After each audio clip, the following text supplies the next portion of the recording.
परम शांति बापू जी आपका स्वागत है। आज हम ये जानना चाहते हैं कि जो हमारे जो सेल है, तो सेल के अंदर ये बीमारी के जो अभी आपने जैसा अभी बात हो रही थी, आप हमें समझा रहे थे कि सेल के ऊपर के जो आवरण है, हमारे मनुष्य के ऊरा के जो आवरण है, तो अगर वायरस हमारा ऊरा मजबूत होगा तो वो वायरस नहीं आएगा, और सेल को कैसे मजबूत करें उसके बारे में बताएं। देखो, जो हमारा स्थूल सेल है, शरीर के अंदर स्थूल सेल है। आजकल सभी ये तो जानते हैं ना कि हमारा शरीर है कई ट्रिलियन सेल से बना हुआ है। ठीक है। तो एक सेल के अंदर ऊपर के आवरण में जल और मिट्टी है सेल के अंदर, उसके अंदर फिर अग्नि और वायु है, और उसके अंदर फिर आकाश तत्व है। तो इससे एक सेल बना है ना, मतलब 5 तत्वों का सेल के अंदर ऊपर 2 तत्व है, जल मिट्टी, और उसके अंदर वायु और अग्नि है, इसके अंदर आकाश है। तो ये पूरा एक सेल बना हुआ है। अब जब सेल खराब हो जाता है तो वो उसको लोग क्या बोलते हैं, कैंसर हो गया, तो वो सेल को निकाल देते हैं ऑपरेशन करके।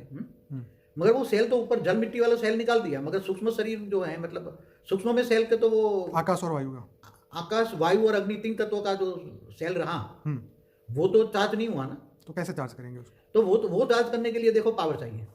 कोई भी आकाश तत्व माना कारण शरीर, आकाश तत्व का शरीर माना कारण शरीर का सेल, क्या कहेंगे उसको? कारण शरीर। आकाश तत्व का सेल माना कारण शरीर का सेल, और वायु तत्व का सेल माना प्राणमय शरीर का सेल, माना प्राणमय शरीर जिसको बोलते हैं भक्ति मार्ग वाले, प्राणमय शरीर का सेल।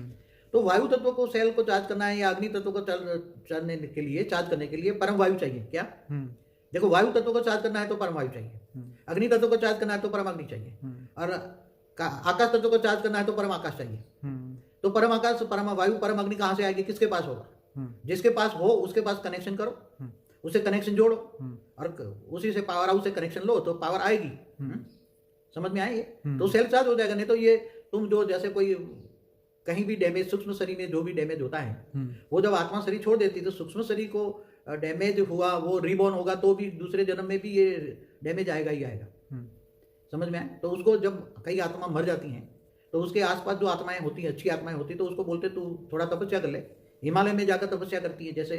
तो वहां जाने का फायदा क्या बापू? वहां जैसे ये मानसरोवर जाते हैं, कैलाश मानसरोवर या बद्रीनाथ, केदारनाथ, हिमालय में जाते हैं ना, तो वहां का जो वायुमंडल होता है, वायु तत्व थोड़ा ठीक होता है।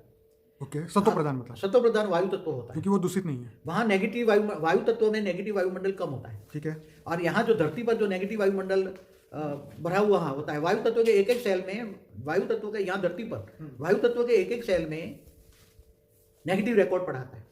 जैसे तुम्हारे रेडियो वेव चलते हैं, टीवी चलते हैं, ये सारे के सारे तो वायुमंडल में, वायु तत्व में रिकॉर्ड होता है ना। और जितना तुम पहाड़ों के ऊपर जाओ, जैसे 1000 मीटर गए, 2000 मीटर, 5000 मीटर, 10,000 मीटर, तो वो इतना ऊपर वो रिकॉर्ड नहीं जाता। समझ में? इसलिए वायु तत्व सत्व प्रधान होता है, इसलिए वहां शांति मिलती है आत्मा को। वहां को शांति मिलने का कारण भी वहां वायुमंडल सत्व प्रधान है और धरती पर तमो प्रधान है।